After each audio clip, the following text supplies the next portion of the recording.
Se tem uma coisa que preocupa uma mãe é quando o filho não come. Os pequenos podem passar por fases diferentes, de mais ou menos seletividade, mas a recusa alimentar é muito desafiadora.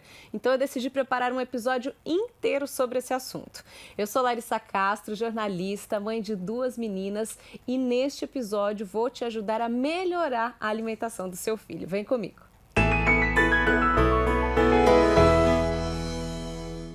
Helena Raposo, que já participou há algum tempo aqui do nosso episódio sobre introdução alimentar, agora está de volta com a gente. A Helena é nutricionista e pesquisadora do Centro de Pesquisa em Obesidade e Comorbidades da Unicamp e trabalha também no Ambulatório de Transtornos Alimentares do HC da Unicamp também.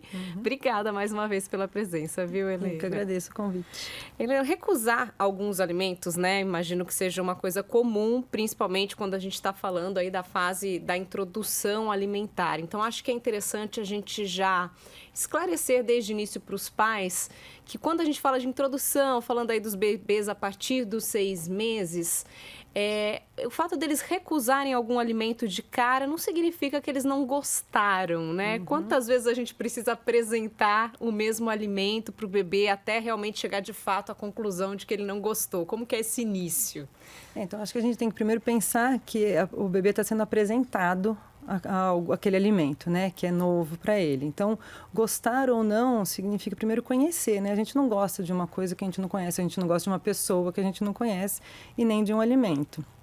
Então, até mais do que quantas vezes, né, é pensar como que tem sido essa apresentação e que isso é um processo longo, né? Então, às vezes a gente tem a impressão de que a introdução alimentar é o momento em que a criança vai aprender a comer. E aí tem essa ideia de que é um processo curto. Mas, na verdade, conhecer os alimentos e aprender a comer é um processo muito longo. A gente nem pode chamar de recusa, né, nesse primeiro momento, né? O bebê ainda está realmente, literalmente sendo apresentado, né? Conhecendo. Então, é uma coisa que vai acontecer aos poucos, né? Eu costumo pensar que é um pouco parecido com a alfabetização, né? A gente não acha que uma criança vai ser alfabetizada no primeiro apresentação das letras, né? É um processo longo que demora anos, né? Ela vai conhecendo as letras até que ela aprenda o som e formar tudo. Então, a alimentação também. A gente vai conhecendo, se familiarizando, entendendo, fazendo sentido o que come, vendo o que o outro come e aí aprende a comer. É possível nessa fase o bebê se recusar mesmo, simplesmente não aceitar nenhum alimento? Eu acho que isso não deve acontecer. Recusar totalmente os alimentos é bem difícil, né? O que acontece, às vezes, é uma expectativa de quanto que aquela criança deveria comer, ou o que ela deveria comer, ou essa tentativa de, eu gosto dessa, isso aqui é uma fruta, por exemplo, uma banana, eu gosto de banana, meu filho, né, a expectativa é que ele goste de banana e coma banana. E pode ser que ele estranhe, né, aquela textura, aquele sabor, e precisa contextualizar isso para a criança, né? Tá certo. Vamos falando então agora dos bebês maiores de 1 ano aí, quando a gente espera que já estejam comendo de fato, né? Já não considera aí o leite materno ou a forma como a base, né, da alimentação.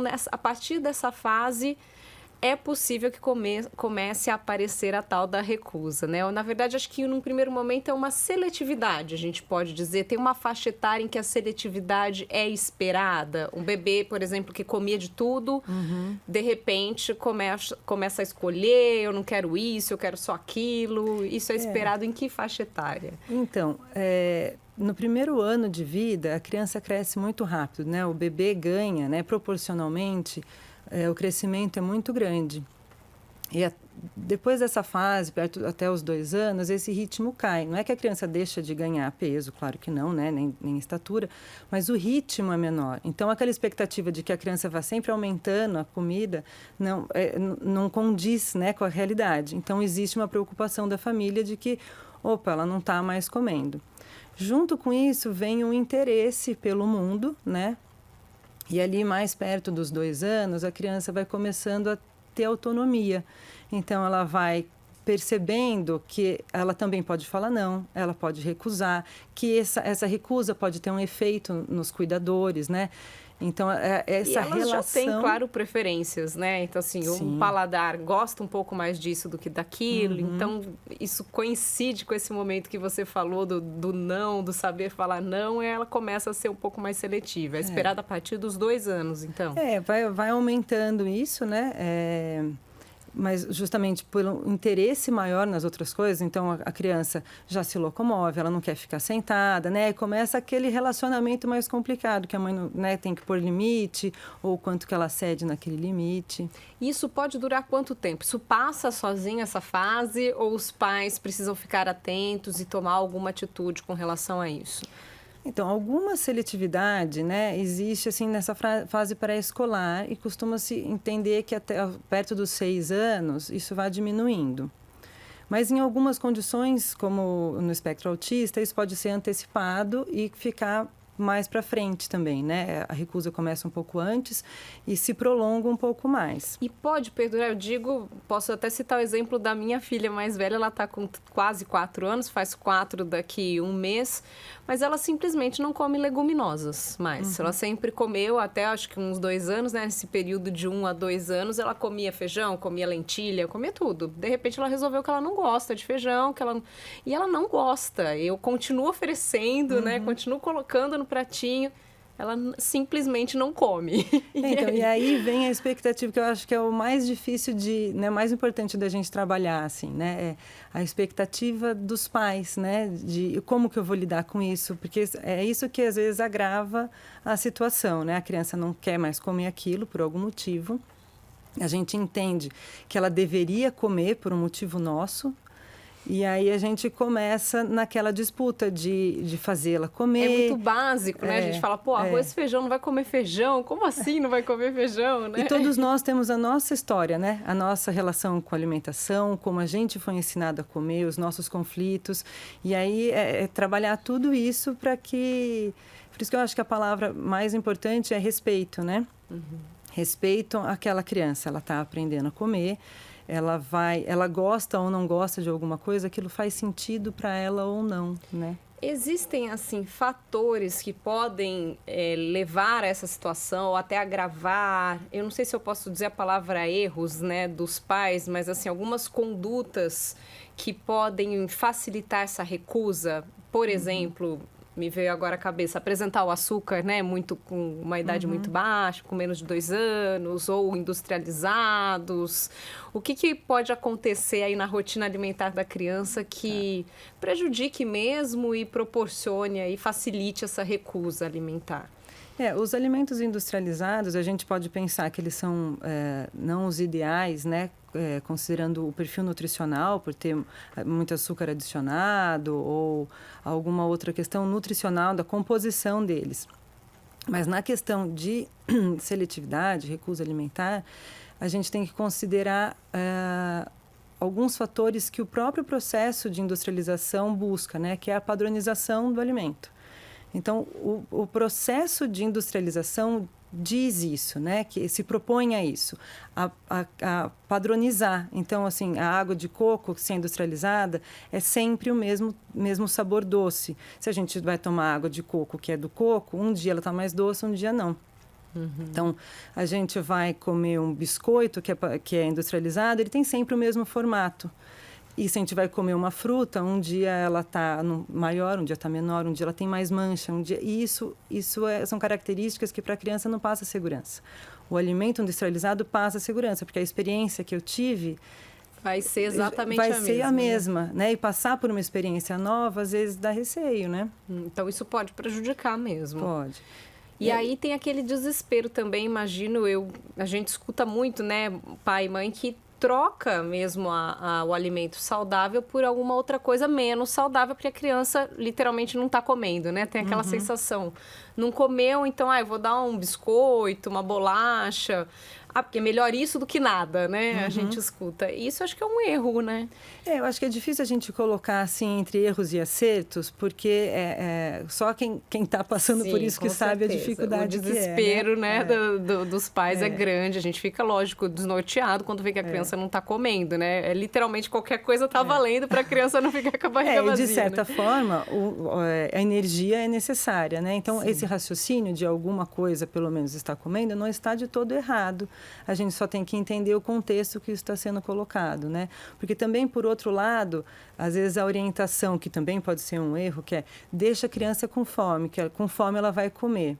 E às vezes isso também não é o caso, né? Porque quanto de fome você precisaria para comer uma barata? Né? Para comer um escorpião, né? Que não são comida para você. Então, para uma criança que realmente sofra com seletividade alimentar, alguns alimentos dão realmente nojo, né? São experiências muito negativas. Então, só deixar com fome não faz com que ela coma. Pode ter um efeito até contrário, criar um trauma na criança com relação à comida. Mas, ao mesmo tempo, que, né, nesse sentido que você estava falando, quando a gente vai sempre oferecendo alguma comida, a gente também não dá espaço para que a criança tenha fome. Então, assim, não é que a gente tem que deixar ela passando fome para que ela coma, mas a gente tem que permitir que ela sinta a fome para ter vontade de comer.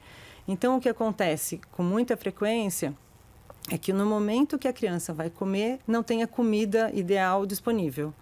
Então, aí a mãe vai lá e deixa comer uma bolacha, alguma coisa. E aí, na hora da refeição, ela não tem fome. Você sabe que isso é um desafio grande, né? Você seguir o time aí da criança, né?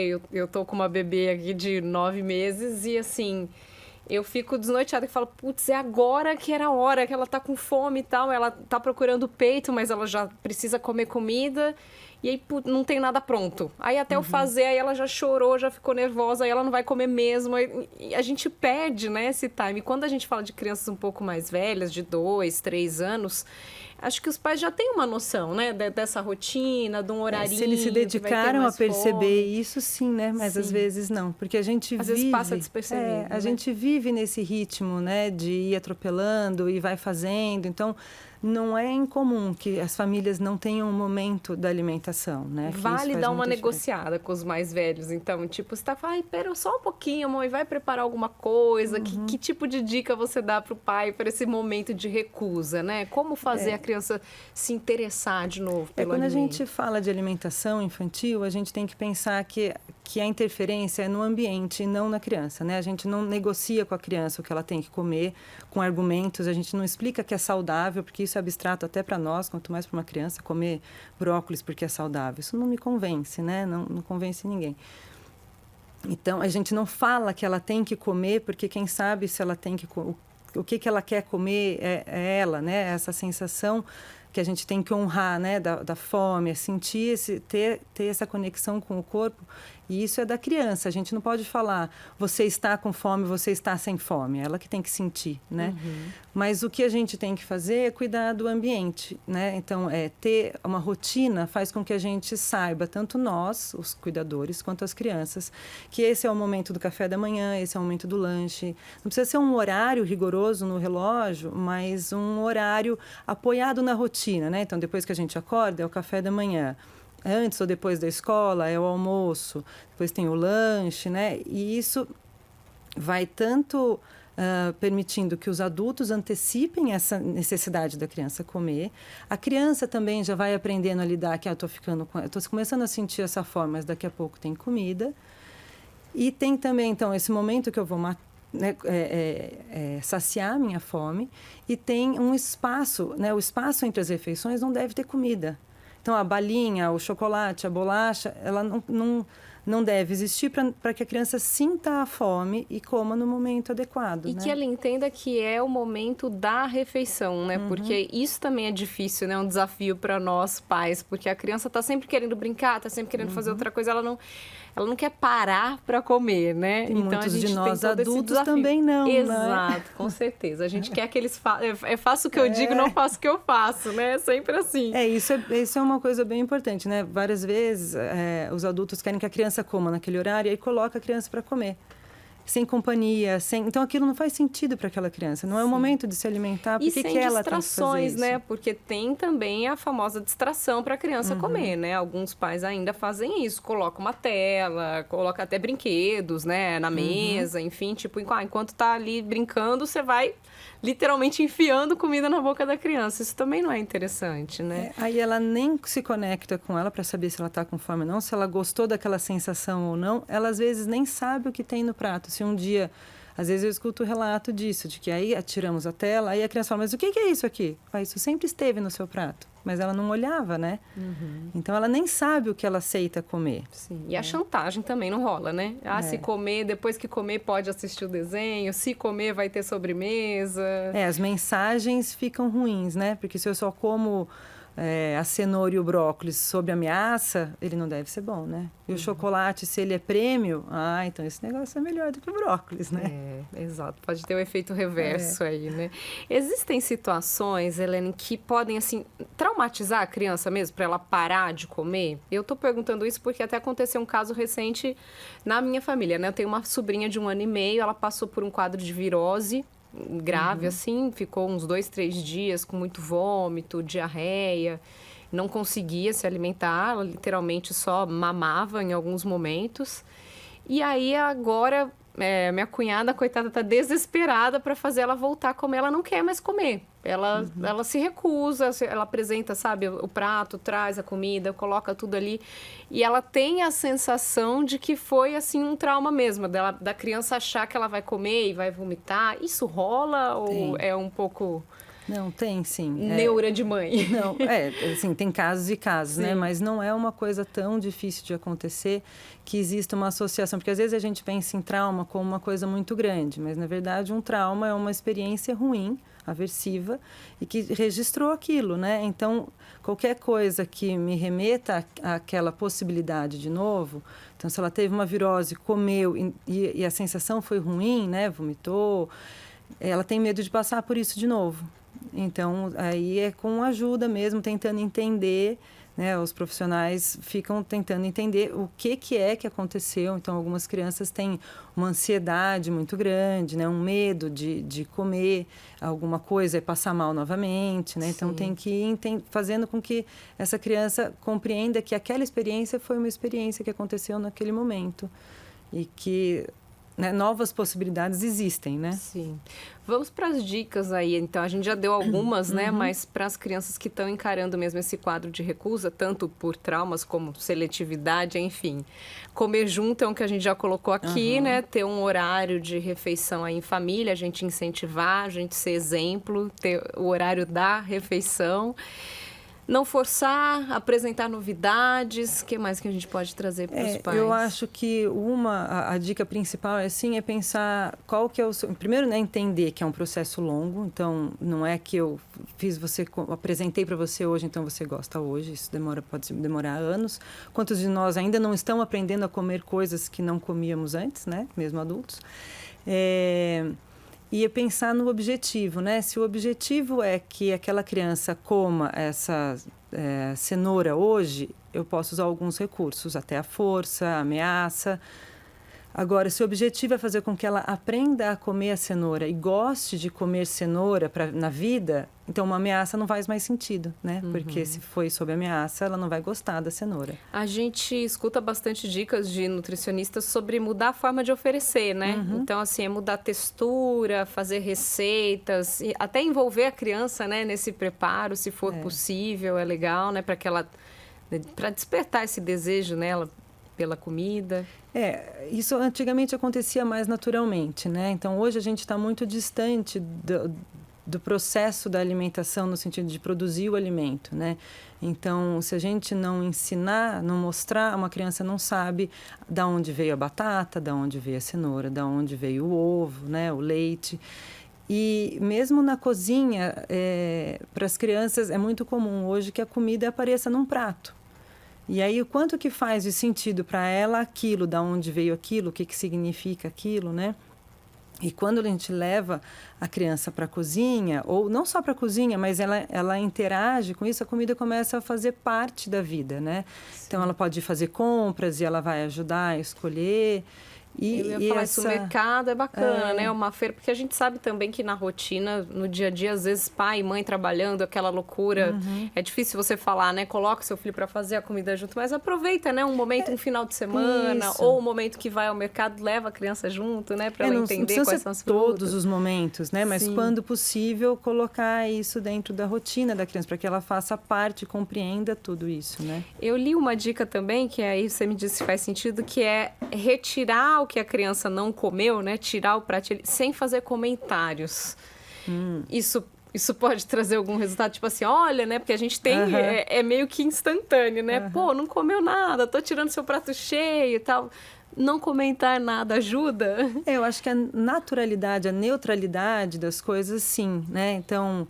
Porque a nossa expectativa em fazer com que a criança coma pode ser uma carga grande para ela, né? Porque ela não quer causar essa frustração nos pais. Então, às vezes, se ela se propor a experimentar, o que vai ter que acontecer? Ela vai ter que comer? Ela vai ter que... Então, às vezes, ela já recua antes. Então, é isso que eu falei. Se o objetivo é que ela aprenda a comer, hoje ela pode só aceitar ficar perto da cenoura. No outro dia, ela pode ficar curiosa em comer a cenoura. E não precisa que alguém fique mandando ela comer. Ela pode ficar interessada porque viu a mãe comer, porque viu o irmão comer. Né? E se ela não comeu, também é neutro, né? Então, por isso que eu digo que a parte, acho que chave é a gente lidar com a própria carga emocional, né? A própria frustração de que a criança está aprendendo a comer. Então, hoje ela não comer não significa fracasso. Então, se você está querendo reintroduzir algum alimento, uma leguminosa, colocar ali e comer simplesmente, em algum momento talvez faça sentido para ela voltar a comer. Cada vez que a gente reforça a obrigação em comer, pode afastar a criança daquela tentativa, né? E tem algum momento em que a recusa se torna uma preocupação de fato? É importante a gente trazer esse parâmetro, né, para os pais. Em algum momento que realmente, de fato, precisa buscar uma ajuda, passou um período longo sem alimentação adequada. Qual é o momento de alerta? Eu acho que de todas as questões, assim, a gente tem que pensar em o que chama a atenção, né? Então, existem situações em que a gente percebe questões objetivas de perda de peso, alguma desnutrição, né? Alguma carência nutricional, e aí isso merece uma atenção, sim.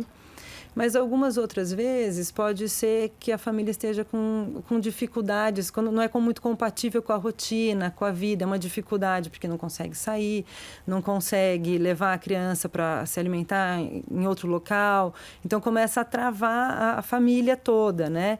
Então, pode não ser uma questão ainda biológica, né, de comprometimento do crescimento, mas às vezes uma orientação ajuda a colocar isso no eixo, para não ir na ameaça, e aí o ciclo fica pior, né? Mas eu imagino que a perda de peso seja um alerta, com certeza, né? Esse Se sim. você nota que a criança realmente está perdendo peso, é importante buscar uma ajuda. Aí a gente pode até pensar na perda de peso e no ganho excessivo de peso também, né? Porque a seletividade alimentar ou pode vir com uma redução da quantidade de alimento, e aí sim vai ter baixo peso, ou uma troca, porque ela não consegue comer nada que realmente nutra, né? E tenha os nutrientes, as vitaminas, os minerais necessários, mas ela se alimenta bastante, porque ela ainda tem fome com os alimentos industrializados, por exemplo. E quando acontece assim, essa seletividade muito grande ou uma recusa por um longo período, é importante entrar com suplementos, vitaminas, ou isso vai variar muito, né? Vai precisar de uma avaliação.